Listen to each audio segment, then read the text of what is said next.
if you were to build it out in-house and you are HIPAA compliant, you can control kind of what's happening there too. So one of the things I see is the complex part. Like, it starts getting a little wonky as the it becomes more robust. You can't really get it to do what you're trying to get it to do, the full.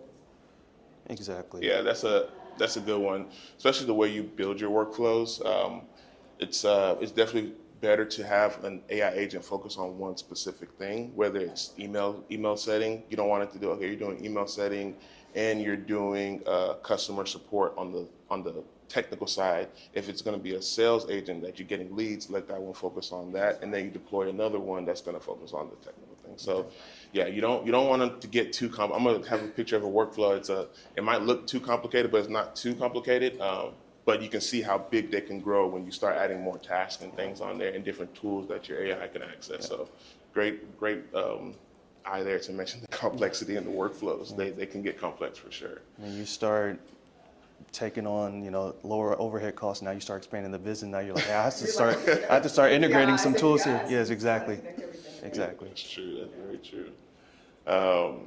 These are just some examples of low-code tech stacks that you can use to build solutions. The demo that we showed is leveraging some of these. ChatGPT, of course, everybody knows that. Really, OpenAI is what you would use in a low-code environment. You wouldn't actually use the app ChatGPT. You would use their endpoints. Zapier, Make.com, and N8N. These are automation tools that everyone should know about. My favorite and the one that's up and coming is N8N. It's open source. My IBM background, we love open source things. But also you can deploy it on your own server. So that's when you want to talk about security and you're talking about lower costs. You don't have to pay that